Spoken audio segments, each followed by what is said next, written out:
Lendo a Bíblia em um ano. Dia 202. Primeira leitura.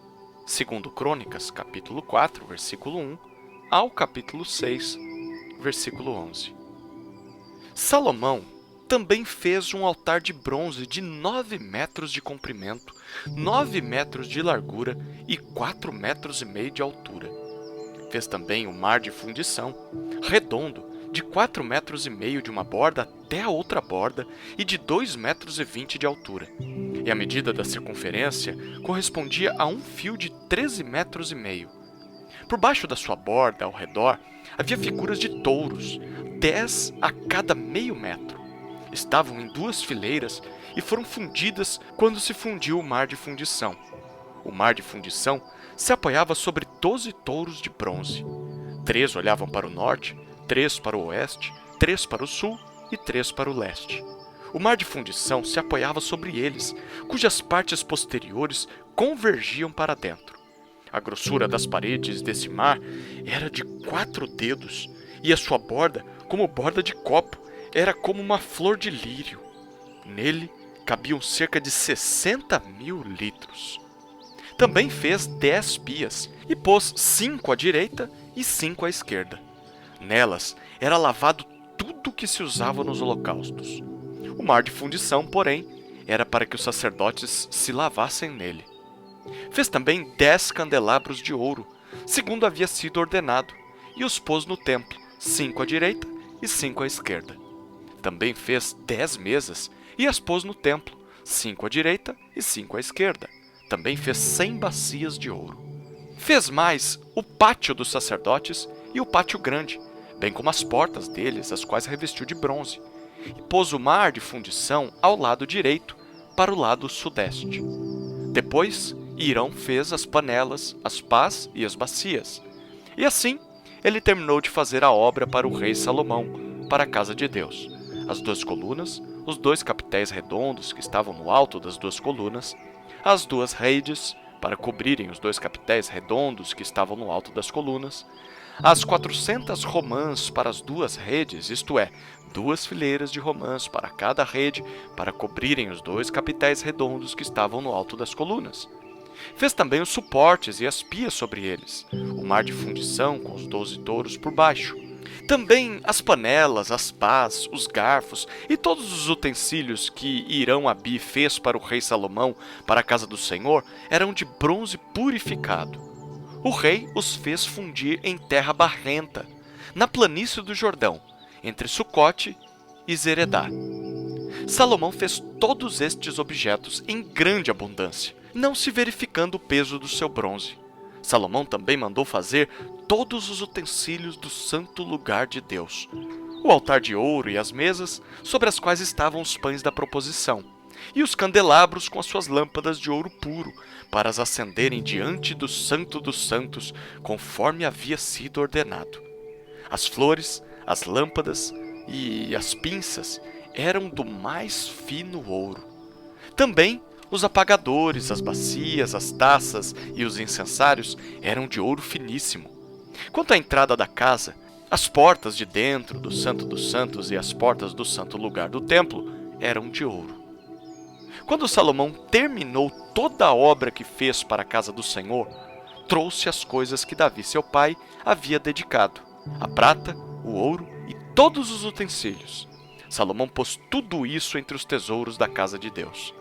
Então, Salomão congregou os anciãos de Israel e todos os chefes das tribos, os chefes das famílias dos israelitas em Jerusalém, para levarem a arca da aliança do Senhor da cidade de Davi, que é Sião, para o templo. Todos os homens de Israel se congregaram junto ao rei na ocasião da festa, que foi no 7º mês. Quando todos os anciãos de Israel chegaram, os levitas pegaram a arca do Senhor e a levaram para cima, com a tenda do encontro e com os utensílios sagrados que nela havia. Os levitas sacerdotes é que levaram tudo isso para o templo. O rei Salomão e toda a congregação de Israel que se havia reunido diante dele estavam todos diante da arca, sacrificando ovelhas e bois que de tão numerosos não se podiam contar. Os sacerdotes puseram a arca da aliança do Senhor no seu lugar, no santuário mais interior do templo, que é o Santo dos Santos, debaixo das asas dos querubins. Pois os querubins estendiam as asas sobre o lugar da arca e do alto cobriam a arca e os seus cabos. Os cabos sobressaíam tanto que as suas pontas eram vistas do santo lugar diante do Santo dos Santos. Porém, de fora não podiam ser vistos. E ali estão até o dia de hoje. Nada havia na arca a não ser as 2 tábuas que Moisés havia colocado ali em Horebe, quando o Senhor fez aliança com os filhos de Israel ao saírem do Egito. Quando os sacerdotes saíram do santuário, porque todos os sacerdotes que estavam presentes se santificaram sem respeitarem os seus turnos. E quando todos os levitas que eram cantores, isto é, Asaf, Emã, Jedutum e os filhos e irmãos deles, vestidos de linho fino, estavam em pé no lado leste do altar, com símbolos, harpas e liras, e com eles até 120 sacerdotes que tocavam as trombetas. E quando, em uníssono, ao mesmo tempo, tocaram as trombetas e cantaram para se fazerem ouvir, para louvar e dar graças ao Senhor. E quando levantaram eles a voz com trombetas, símbolos e outros instrumentos musicais para louvarem o Senhor, porque Ele é bom, porque a sua misericórdia dura para sempre, então o templo, a saber, a casa do Senhor, se encheu de uma nuvem, de maneira que os sacerdotes não puderam permanecer ali para ministrar por causa da nuvem, porque a glória do Senhor encheu a casa de Deus. Então Salomão disse: o Senhor declarou que habitaria em trevas espessas. Eu edifiquei uma casa para a tua morada, lugar para a tua eterna habitação. Depois, o rei voltou o rosto e abençoou toda a congregação de Israel, que se mantinha toda em pé. Salomão disse: bendito seja o Senhor, o Deus de Israel, que falou pessoalmente com Davi, meu pai, e pelo seu poder cumpriu o que prometeu, dizendo: desde o dia em que tirei o meu povo da terra do Egito, não escolhi cidade alguma de todas as tribos de Israel para edificar um templo, a fim de ali estabelecer o meu nome. Nem escolhi homem algum para chefe do meu povo de Israel, mas escolhi Jerusalém, para que ali seja estabelecido o meu nome, e escolhi Davi para governar o meu povo de Israel. Também Davi, meu pai, havia proposto em seu coração edificar um templo ao nome do Senhor, o Deus de Israel. Porém, o Senhor disse a Davi, meu pai: você fez bem quando resolveu em seu coração edificar um templo ao meu nome. Todavia, não será você quem edificará esse templo. O seu filho, que descenderá de você, ele o edificará ao meu nome. Assim, o Senhor cumpriu a palavra que tinha dito, pois me levantei em lugar de Davi, meu pai, e me assentei no trono de Israel, como o Senhor havia prometido, e edifiquei o templo ao nome do Senhor, o Deus de Israel. Nele pus a arca em que estão as tábuas da aliança que o Senhor fez com os filhos de Israel.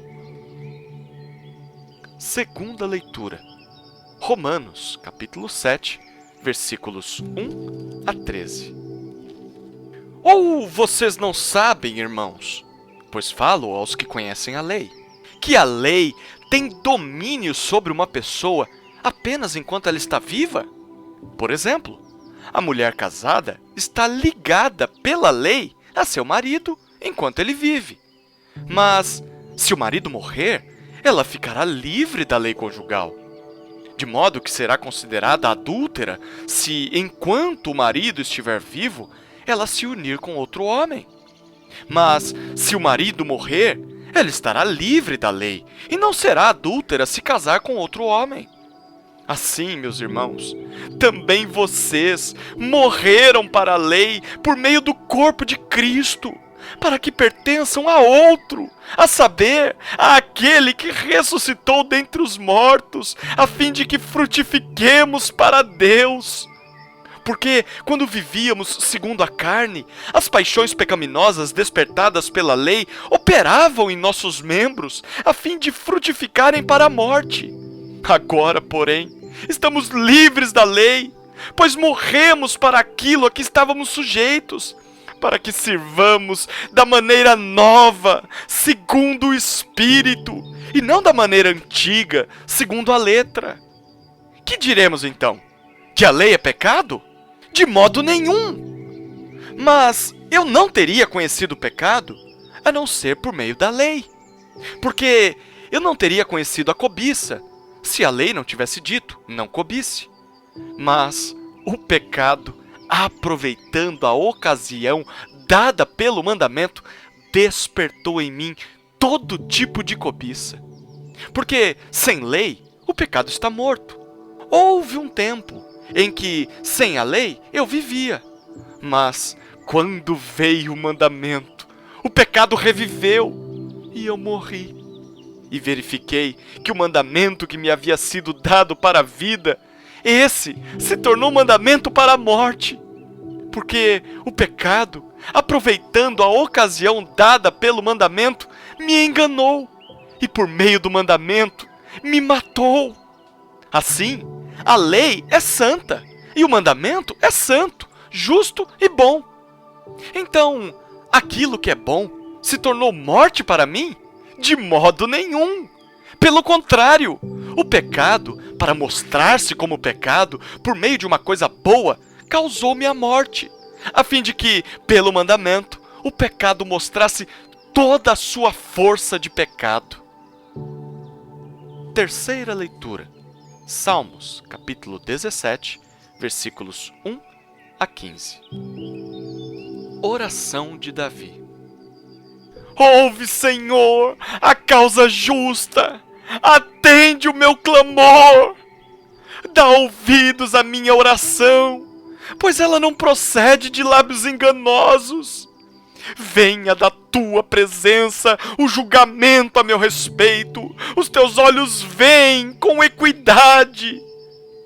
Sondas o meu coração, de noites me visitas, provas-me no fogo, e não encontras em mim nenhuma iniquidade, a minha boca não transgride.